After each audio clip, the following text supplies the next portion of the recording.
I'm Margaret Brennan in Washington, and today on Face the Nation, breaking overnight, a giant of the Senate, Republican Lindsey Graham, has died. And in the Mideast, the U.S. and Iran trade new attacks. Rattling Washington this morning, the unexpected news that Senator Graham has died from what his office calls a brief and sudden illness at the age of 71. We'll have the latest and talk with fellow South Carolina Senator Tim Scott about Graham's impact in Washington and beyond. Plus, new developments overseas. U.S. Central Command has launched a new wave of strikes against Iran after its military attacked a container ship in the Strait of Hormuz, in defiance of U.S. demands to keep the waterway open. What's next for the security of the region after President Trump declared that fragile ceasefire deal to be over? We'll be joined by former CENTCOM Commander Frank McKenzie, Ohio Republican Congressman Mike Turner, and Israel's Ambassador Dr. Michael Leiter. We'll also talk with Democrat Rahm Emanuel, who's just back from delivering a speech in Tel Aviv about the future of U.S.-Israeli relations. It's all just ahead on Face the Nation.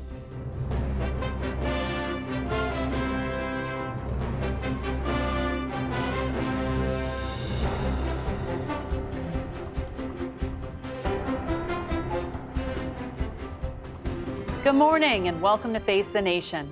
Washington is waking up to stunning news that Trump ally and longtime Republican Senator Lindsey Graham has died. Calls to emergency dispatch indicate first responders had performed CPR before a cardiac arrest was declared at Graham's home in the Capitol Hill neighborhood in D.C. last night. The senator from South Carolina was first elected to the House in 1994 before joining the Senate in 2003. With his signature Southern twang, he was a singular voice on U.S. national security and an advocate for Ukraine. Graham had just returned from Kyiv, where he'd met Friday with President Volodymyr Zelensky. He pressed both Trump and Biden administrations to get tougher on Russia, stay close to Israel, and he supported aggressive military action against Iran. In years past, he'd worked across the aisle on thorny issues like immigration reform with close allies, Senators John McCain and Joe Lieberman, the group once dubbed the Three Amigos.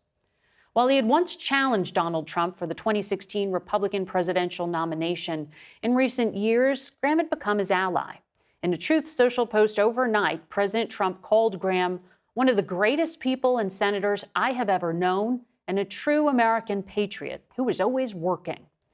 After 31 years in Congress, Graham had been seeking a fifth term as a senator.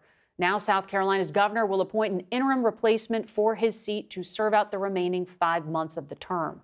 Republicans will now rush to hold a special primary in August to pick Graham's replacement on the ballot ahead of the general election in November.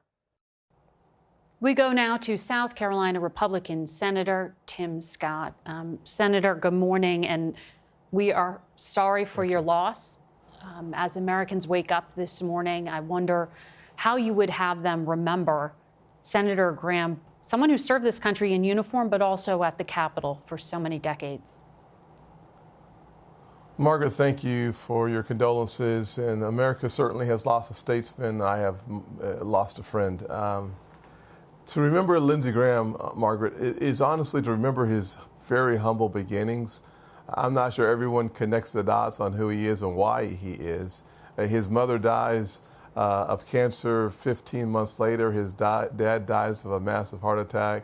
He adopts his 13-year-old sister when he was just 19 years old and a student at the University of South Carolina. And that remarkably hard and harsh beginning would frame his worldview. And as a public servant, Margaret, the one thing that we don't oftentimes think about with Lindsey is he wanted to make sure if you needed help and he could help, he was there. He wanted to make sure that those who would sometimes feel invisible, that they were seen. And he did an incredible job in South Carolina of providing the kind of public service that you would want to see from your elected official. He also understood that he worked for the people of South Carolina and not he was just a leader of South Carolina. Of course, there's a foreign policy portfolio that's undeniable, that it was synonymous with who we knew him to be in public service. But as a South Carolinian, as a friend, I got to tell you, He was just a witty guy. He was always funny. I'll tell you one quick story, Margaret. When I first started my South Carolina prayer breakfast in D.C., for those of us who came from South Carolina, I called Lindsey on the phone, and I knew he was not a morning person. And prayer breakfast starts 8:30 in the morning. And I said, Lindsey, will you come? He says, I'm not coming even if Jesus comes before 10 a.m. And it made me, I just laughed out loud. And of course, at 8:31, who walks through the door? Lindsey Graham. He was always committed to the priorities that he thought was important, not just for him, but for me. And it's one of those times when you just know who he is as a person, and then as a public servant, we certainly know him as a fierce fighter on foreign policy, as a person who put on the uniform for 30 years, a colonel in our military. He loved America passionately. He served us brilliantly, and he will be missed undeniably. I wonder, Senator Graham's staff said that he had a sudden and brief illness. Do you know what happened? Because it shocked us, frankly, overnight. Yeah, I don't know the details any more than his staff has released. My hunch was it was a heart attack, but I hate to just give you my opinion on what I've heard from people that are close in circle, but I think we'll have more information over the next couple of days, but it appears to have been a heart attack. You mentioned the senator's sense of humor. He would come on this program, and he would use this platform. He was very clear. He was coming on television because he had a message, often for the President of the United States himself, that he wanted Mr. Trump to hear. He was constantly flying around the world. I wonder how Republican leadership plans to honor his legacy. Well, one of the things that I think we should do, obviously, that South Carolina Prayer Breakfast is coming up for me later this month. I'm going to rename it in honor of Lindsey Graham, and we'll now have the Lindsey Graham Prayer Breakfast going on for as long as I'm in public service. Number one. Number two, as Senate leadership comes together, I talked to John Thune about 4:30 this morning, and he and I and John Barrasso and others will find the appropriate way to honor him all week and, frankly, the rest of this term. I will say that one of the ways we can best honor Lindsey Graham is to understand the importance that he placed on American safety abroad. Yeah. If you want to know who he was a person who believed that when you left this country, you should be safe no matter where you go and no matter what it cost. And that's why, as a guy who became the budget chair, Margaret, one of the funniest stories, I remember sitting there with Lindsey Graham, and he said, I am now the budget chair, and I know nothing about money. I know nothing about numbers, but I'm going to do the job anyways. And as you can tell, we got that budget tool called reconciliation done once and twice, because I spoke Lindsey to Senator Graham, he knew people. I spoke to Senator Graham a number of times on Friday when he was in Kyiv. We spoke by phone, and I know he was so excited that the White House was finally going to support this bill he'd been working on with Senator Blumenthal to go tough on Russia and its biggest oil buyers. He said he'd got 85 signatories. He said this is going to fly through. Are you going to honor him by making that vote happen? Is there a commitment to it? Well, Margaret, it's way too early for me to talk politics and about the legislation that Lindsey Graham sponsored. We'll get busy on that tomorrow. Today, I'm going to stay busy on his legacy and praying for his sister and the rest of the country who's lost a powerful leader. There are many ways for us to honor Lindsey Graham today. The best way for me to honor him is to talk about his legacy as a person and as a public servant. No doubt foreign policy will be one of the ways that we get to honor him.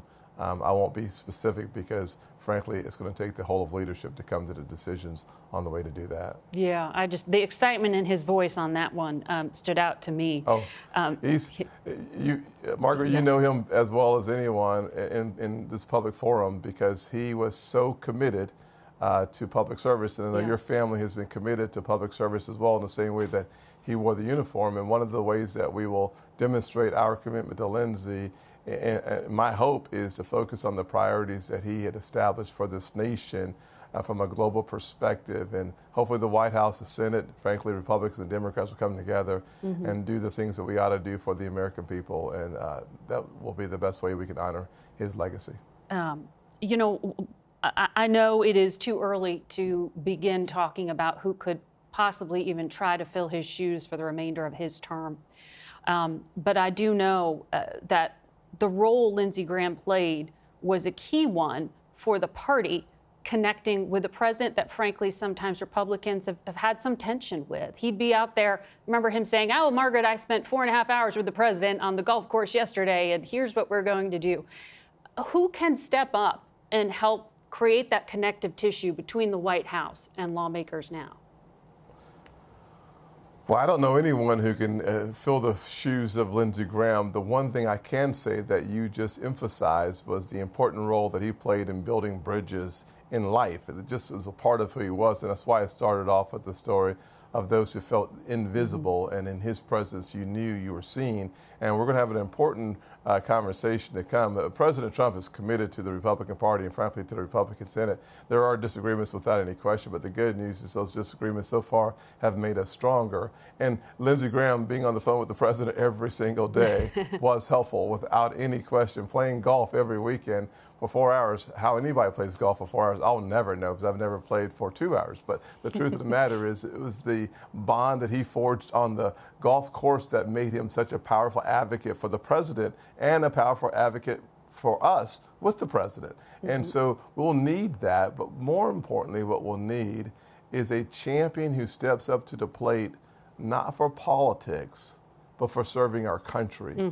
That is who Lindsey was. He had friends on both sides of the aisle. You're seeing world leaders come out across the world for Lindsey Graham. And why? Because he put others first. It is a biblical principle to let others shine more than you. And he's done that really well, even in his passing. He is like iron sharpens iron, so one person sharpens the other. We're now watching the world respond to the impact that Lindsey Graham had, not just here at home in South Carolina, but around the world. Senator Scott, thank you for your remembrances this morning. Yes, ma'am. Face the Nation will be back in a minute. Stay with us. We're joined now by Israel's ambassador to the United States, Dr. Michael Leiter. Good to have you back here. Good morning. Your prime minister this morning has been honoring Senator Lindsey Graham. I know he was a fierce advocate for Israel. And he also was really pushing for normalization of relations between Israel and Saudi Arabia. Just 3 weeks ago on this program, he made that pitch. I wonder if you think there is a way to carry on his legacy through continuing that kind of diplomatic work. Well, absolutely. Lindsey was a dear friend. My first day in Washington, January 27, 2025, the first phone call I got once I landed on my seat in the embassy was from Lindsey Graham. He said, can we have dinner tonight? And we've been talking about normalization in the Middle East for the past year and a half. And he was not only a fierce advocate of defeating this Iranian regime, he was also a fierce advocate of what would happen afterwards. And he had a vision for peace in the Middle East. And absolutely, we have to work toward that end. But it really is going to happen if his first part of that vision is fulfilled, and that's that Iran is no longer a regional hegemon menacing its neighbors. Well, 3 weeks ago, Lindsey Graham said on this program, 2026. That was his vow that normalization would happen. So we'll have to follow that. We still have some time. Let me ask you about the other significant development overnight with Iran. The attempt to revive this truce between the United States and Iran clearly has just collapsed. This was just an attempt to have a pause to reopen the Strait of Hormuz, frankly. It was pretty limited in scope, but then the IRGC fired on a commercial vessel. The United States has resumed bombing. For the moment, Iran has not fired on Israel. Israel has not fired on Iran. Does Israel intend to stay on the sidelines? How do we see this conflict at this point? President Trump has been consistent, I think, throughout this confrontation. If talks will work, if diplomacy can work, then he's in favor of the diplomatic route. But when it doesn't work, you have to go back to military and kinetic activity. When the United States signed the MOU with Iran just a few weeks ago, there was one item, just one thing that the Iranians had to fulfill, and that was keeping the straits open. And that they've completely ignored. So they forced the U.S. to go back into kinetic activity. We're a partner or an ally. If the United States calls on us to rejoin kinetic activity against Iran, we're going to be there for the United States. But at the moment, the U.S. is asking you to wait. I didn't say that. I said the United States has not asked us to join the effort. But if that request will come in, we're going to be there. Well, that MOU, when it was signed by the President in Versailles and then by the Vice President, your government was opposed to this. You made no mistake that Prime Minister Netanyahu saw big flaws in this deal. When you saw what happened, was there a moment of, I told you so here? No, that's not the nature of our relationship. We express our opinion. We saw flaws, but we also expressed hope that it would work. If at the end of the day, 60 days after the MOU, we've got a denuclearized Iran, we've got Iran not producing ballistic missiles That is the most and not supporting their timeline proxies. in history. Well, if it would be 90 days or 120 days, if we have Iran that's denuclearized, not building ballistic missiles, not supporting proxies around the region, just not being a menacing, mayhem-spreading regime, then we will have accomplished it without kinetic activity. We have doubts about the possibility of that actually working, but all we do is express our opinion. Well, very clear about the very first few lines of the MOU that mentioned Lebanon, and that's where I want to go next. Because the U.S. has been trying to broker these talks between the Israeli government and the Lebanese government to essentially work together against Hezbollah, which is backed by Iran. Under the framework that was reached last month, Israel pledged to withdraw from areas of southern Lebanon. Do you still intend to do that? What does that timeline look like? Well, I'm actually leading the negotiations on Israel's behalf with Lebanon, so I know a thing or two about the trilateral agreement. And what the agreement with Lebanon does is completely remove Iran from the paradigm. Iran is not to be involved in Lebanon. They have no business in Lebanon. Hezbollah has no business in Lebanon. As a matter of fact, Israel and Lebanon are on the same page. We want Hezbollah out for our security and for their sovereignty. We can withdraw the moment that Hezbollah is dismantled. Wow. If Hezbollah is not dismantled, then we have to stay in our security zone because we're not going to go back to a situation where our citizens are going to be threatened by an Iranian proxy firing missiles and building tunnels so they can attack like Hamas did on October 7th. Well, that's different from what U.S. State Department has lined up here, which is specifically 2 pilot zones that Israel is supposed to withdraw from and CENTCOM would oversee. They're pilot zones. When does that happen? Pilot zones. Well, we're preparing it right now, but the whole idea of the pilot zone. Lebanon has said that's delayed.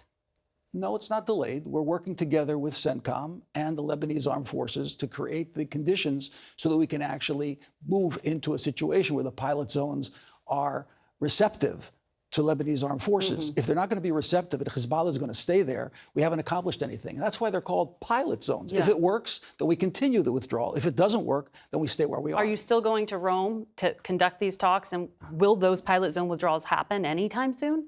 I certainly hope they're planned for the next few weeks. We're working on that together with CENTCOM. Am I still going to Rome? That's going to be a question regarding the Senator Graham funeral, but certainly the talks will continue in Rome.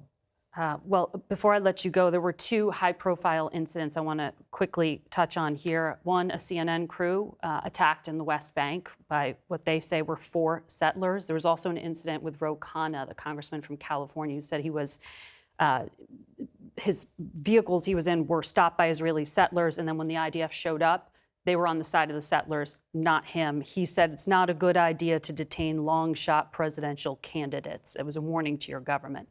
Do you think your government needs to apologize to both him and those CNN journalists? Any violence is to be condemned. No excuses, no explanations. Okay, so if CNN crew was attacked, that needs to be condemned, and I'm doing so right now. And we need to do a better job. You are condemning it. Their report. If it was actually took place as they've reported it, absolutely condemning it. We need to rein in violence on all sides. Now, in terms of Ro Khanna, we reached out to him when we heard he was going to Israel, the Israeli embassy here in Washington. As all congressmen do, they coordinate their trip with the Israeli government.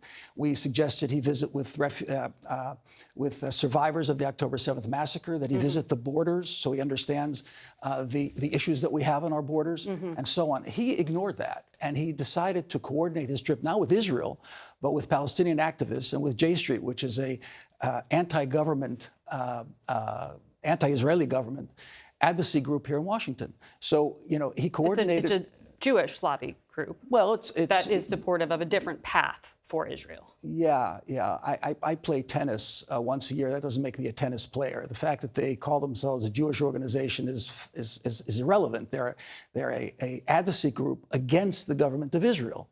That has to be clear. Netanyahu government. Yes. Is So, what you mean. And, the government you work for and Congressman Khanna has made no secret about his antipathy towards the government of Israel as well. So perhaps if he would have coordinated the trip and then, you know, to have this incident on Wednesday and wait to release it on Saturday, maybe this had more something to do with his support of Graham Plattner beforehand and the difficulties he had with that and trying to shift the focus to something else. Perhaps. I'm asking a question. Well, we did hear from Congressman Khanna, who said that there was an alert to the embassy on his behalf, and that they asked for the news to be held until he had left the country. There was not an alert. There was a question about visas. That's all. But when we requested that he coordinate the trip with us, he rejected that by basically staying silent. So that's unfortunate. This whole incident is unfortunate. And if somebody, it's kind of interesting that somebody wants to declare a presidential run by running off to Israel. Not strange? Well, we're going to have to leave it there, sir. There's so much more to talk about with you, but I'm out of time. Thank you for coming Margaret. in. We'll be right back with a lot more Face the Nation. Stay with us. We go now to the former mayor of Chicago and the former U.S. ambassador to Japan, Rahm Emanuel. Welcome to Face the Nation, Ambassador. Thanks, Margaret. I have so much to get to with you, but I know you worked with Senator Lindsey Graham for a time here in Washington. You weren't exactly on the same page politically, but I wonder your thoughts on his passing.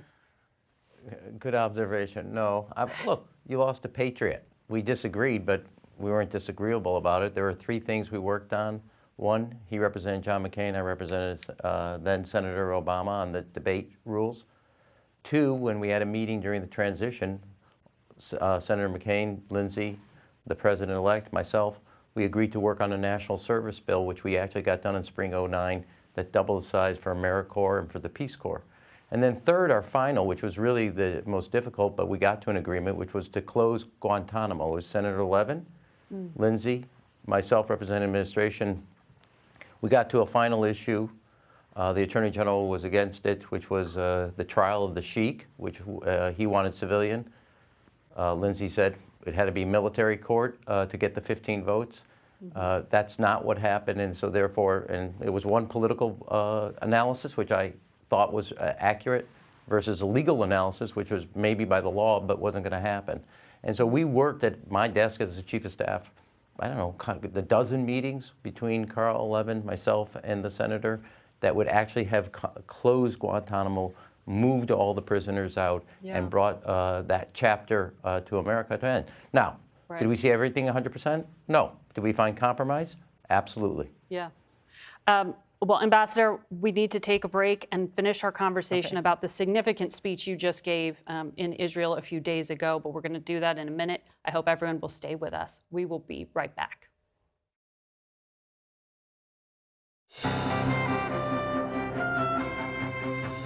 Welcome back to Face the Nation. We continue our conversation now with Ambassador Rahm Emanuel. Ambassador, you are just back from a trip overseas. Your family, I know, has deep ties to Israel. You worked during the Clinton administration, the Obama administration on important Mideast issues. In this speech you just delivered, you were very critical of Palestinian Authority's leadership failures. You faulted Arab states for not doing more in a credible way for the Palestinian people. And then you took aim at Prime Minister Netanyahu, saying he has led his country into a dead end. What do you hope you accomplished? Well, it was not just a criticism. All those are clear, and I stated that. I also said the United States made mistakes in the past. But I laid out a plan that gets out of Israel being a pariah. It's went from a technological prowess to a territorial pariah. And for a small nation, that's not survivable. In 22 years, it will be 100 years old. You cannot survive like this. So one, not a two-state solution, a 23-state solution, taking the Arab League's offer to recognize the state of Israel, all 21 nations, if they come to an agreement on security for the state of Israel, which is essential, and Palestinian sovereignty. That's Israel's best day and Iran's worst day. Second, building off the India, Mideast, European economic corridor, which would be the most important trade route, and put Israel's technological prowess at the center, break into the economic integration that's happening. So that was a plan.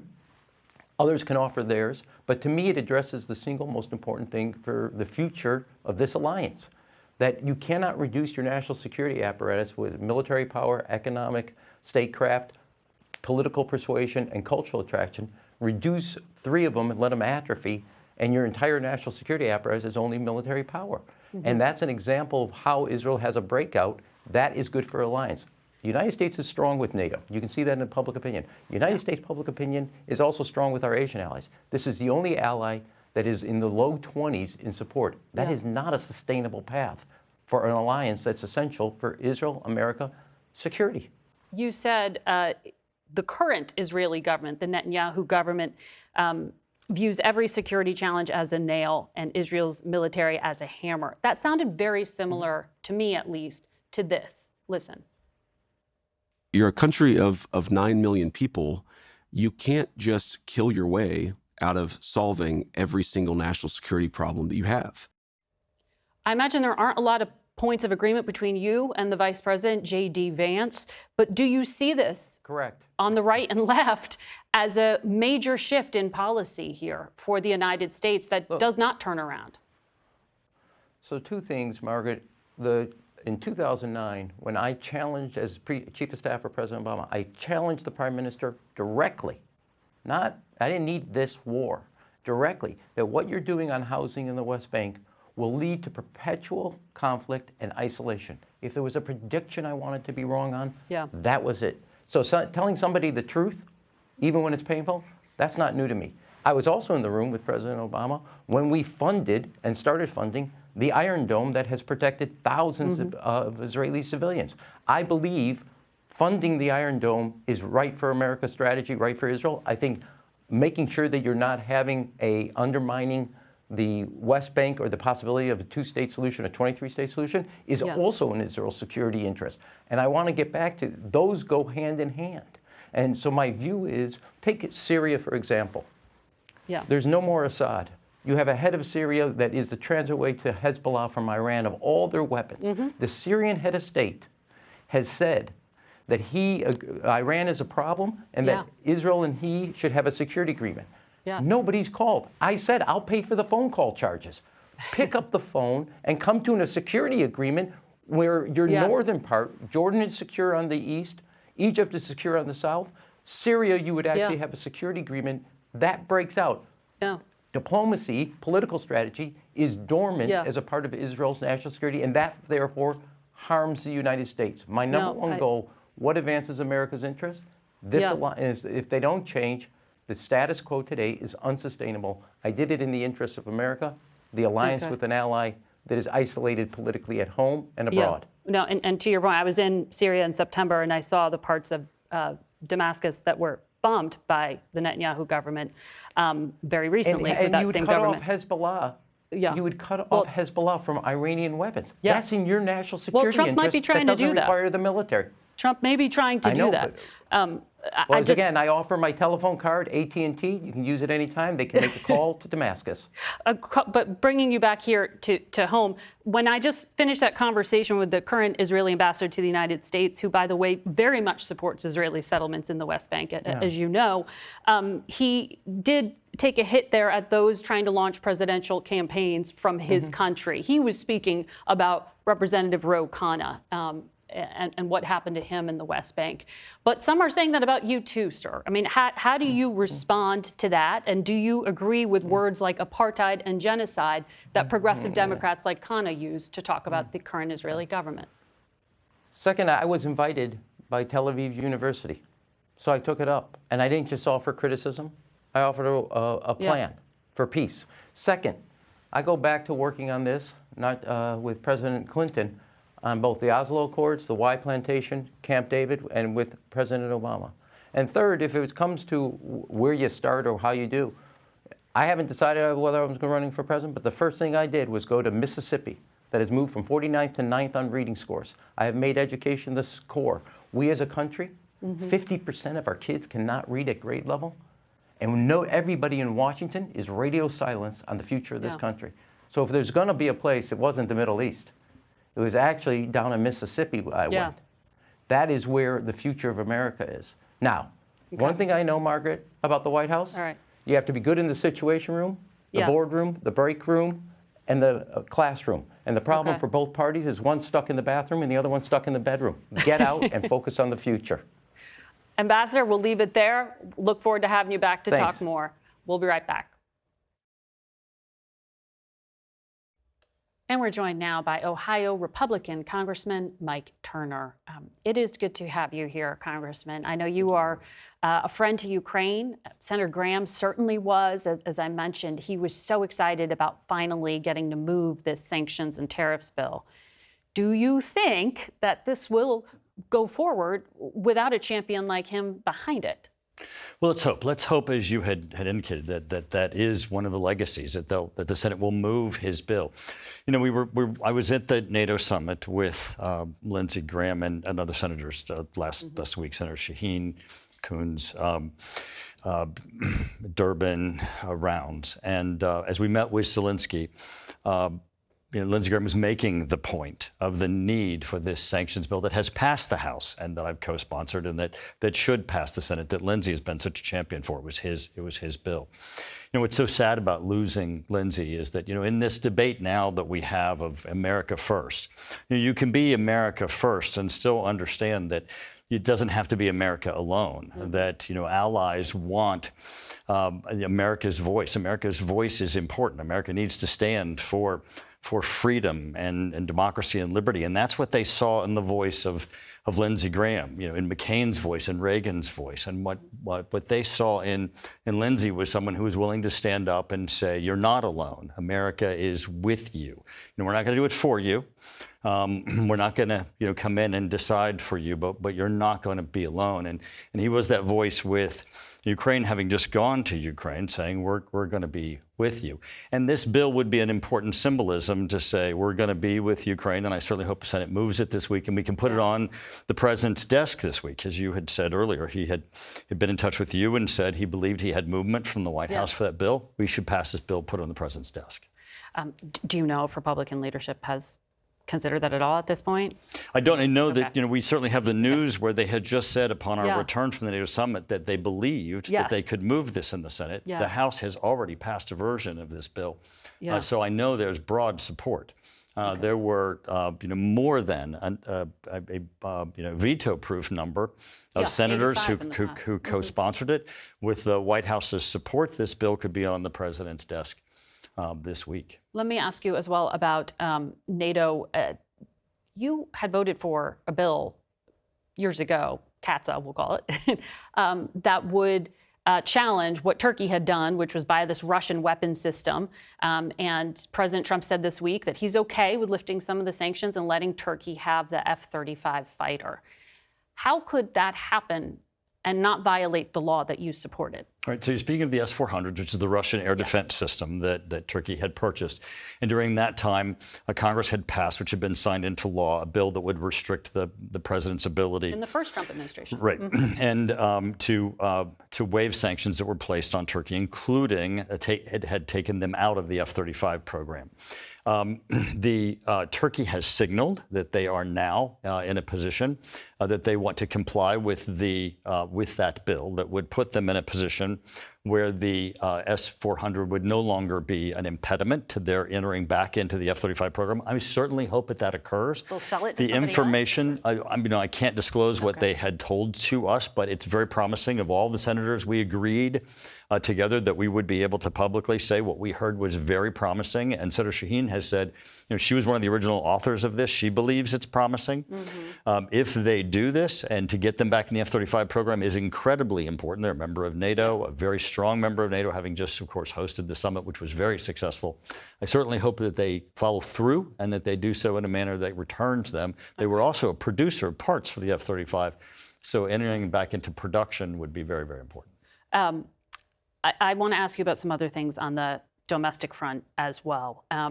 Late Friday, Homeland Security made an announcement that they're going to change, they want states to change the way that elections are conducted, or if states refuse, they'll lose millions in federal terrorism prevention funds. So there were a list of things in there, including switching to paper ballots, which like nearly every single state has a paper backup system at this point. What do you think of this federal pressure to get states to change their elections? Right. So I'm not really familiar with this announcement. Obviously there is concern in Congress of federal intervention on the election As a conservative, side, you must. on the state side. But at the same time, there is also, or America First, the provisions of the bills that are moving through the House that relate to ensuring that we have identification for people to prove that they're American citizens, mail ballots, as the president has made as a portion of his provisions that he's continues to. He wants to change all these things. All of those things are of concern, and certainly we have to address them. You're how many days until the midterm elections? At this point, that's not really The House practical. has passed these provisions several times, all of which I have voted for. We I noticed think that. I think the Senate does need to move these provisions. But did you vote for it knowing that the Senate doesn't have the votes to actually make it become law? Vote yes, hope no? I think the president is certainly making a very good case as to how these provisions need to become law, and I think that they are ones that will ensure for the American public, integrity in voting. Well, non-citizens can't vote in federal elections. That became law in 1996. The concern is how do you ensure that that's going which each that is state occurring, does. and we need to make certain that we ensure that occurs. At the state level? Certainly, I'll let you go on that. But having identification should be at least the way to ensure that someone that we know who's voting. Yes. How do we have? I mean, there's so the many states things verify it, that you and have to not have all driver's identification for. licenses say How do you are a how do you citizen. let someone vote and not even have an identification? I can't understand how anyone would be opposed to that. And this is one of those things where it's off the charts. The American public believe that people should have identification to vote. This should pass. Well, yeah, and that's often required when you register. Very quickly, do you know what the plan is to deal with the Haitians who are having their temporary protected status revoked in Springfield, Ohio? So as of Friday, there's been a short-term extension because of the 24th of July. So of 2 weeks. The Margaret Brennan secretary has said that those individuals who are working, that they should look to as a manner in which they might be able to be included in other processes because they're contributing to society. Yeah. Certainly, our governor, Mike DeWine, and myself and others who have individuals in our community who are going to be affected are certainly advocates for these individuals to be able to stay in our communities, who are working and contributing. They're valuable people in our community, and we certainly hope Congress to extend we certainly hope that they can maybe stay and be able to contribute into our communities. We're going to continue to track that and whether they have that hope beyond the 24th of July. Congressman, thank you for your time. We'll be back in a moment. We go now to the former commander of the U.S. Central Command, retired General Frank McKenzie. General, welcome back. I was just looking back at my last conversation on Face the Nation with Lindsey Graham, and the senator said, if this deal fails, President Trump is going to take the Strait of Hormuz over by force. The U.S. will control the Strait of Hormuz. That was 3 weeks ago. How does the United States end up controlling the Strait of Hormuz? Well, Margaret, we certainly have the capability to control the Strait of Hormuz if the president chooses to follow that course of action. Look, what he's been trying to do is get to a diplomatic and a political solution here, which I applaud and I think we should all want to see as the final end state. Nonetheless, the fact of the matter is the Iranians generally only respond to military force and to extreme pressure. Look, we're not talking about regime change here. What we're talking about is modifying the views and actions of an extreme hardline regime. That is possible. We have the capability to do that. That capability is resident in the U.S. military, should the president elect to employ it. That would include opening the Strait of Hormuz, maintaining the Strait of Hormuz open, and in fact seizing Karg Island, should we elect to do that. And I would just say as an aside, that's something we should think about doing because possession of Iranian soil would be a significant factor in future negotiations with Iran. So all those options are on the table. I'm not sure where we're going to go with this, but I do know we have these capabilities. We have those capabilities, but the president has made clear he kind of just wants he wants a deal here. How do you explain to the layperson when the president says we control the Strait of Hormuz, but then CENTCOM says military forces are positioned to ensure freedom of navigation, which makes it sound it isn't exactly free-flowing traffic here? No, it's not right now because we have not deployed all the capabilities that we have to open the strait. We certainly can do that. It would require putting warships up into narrow waters. Look, the U.S. Navy doesn't love to do that, but they're very good at it. And if necessary, they can do it, and they can do it well. You've got to go back to the basic principle of Iranian statecraft, which is regime preservation. If you want to gain concessions from Iran, you have to directly pressure the regime, and you have to do so in a way that perhaps is existential to them. We have those capabilities should the president choose to go that way. Do those capabilities need to involve ground troops? And have you been at all surprised by the amount of pain that it appears the Iranian leadership is willing to take on here while turning down all the financial incentives the Trump administration is offering them? Margaret, given the history of Iran and their negotiating posture over many years, I'm not surprised at all by the current Iranian posture. A former CENTCOM commander once said, you know, Iran has never met a war they could win or a negotiation they could lose. And that's very true. What Iran wants to do is extend negotiations in time, arguing about the size of the table, who's in the room, the font on the document, everything about except the core issues. We need to recognize that, and we need to be prepared to pressure Iran to negotiate on the real germane issues. And by that I mean opening the Strait of Hormuz, some movement on ballistic missiles, some movement on support for proxies. All those things are we are capable of getting some form of movement on all those things. We just have to be willing to put pressure on Iran in order to achieve those goals. I mean, Jordan said overnight 3 missiles fell into their territory. There were no casualties, according to CENTCOM, but they're firing off at Bahrain, Kuwait, Qatar, Oman. They continue to be able to target American partners and places where American troops are. Does that surprise you? It does not surprise me at all. What surprises me actually is, not surprises me, but what gratifies me is that Iranian attacks have not been larger or more capable. Many years ago, when we war game scenarios like this, we assumed the Iranian response would be more robust. The fact that it is not more robust is a testimony to Admiral Cooper and Central Command's ability to go after these targets and make it hard for Iran to fashion cohesive large strikes against our forces. Now look, these strikes are going to continue. This is not a bloodless endeavor we're embarked upon. And bases are going to be hit and buildings are going to be destroyed and tragically people are going to die. And if we're going to stay in this game and continue to confront Iran, which I believe is in our interest to do, we've got to be prepared for this. Quickly, your thoughts on Senator Graham?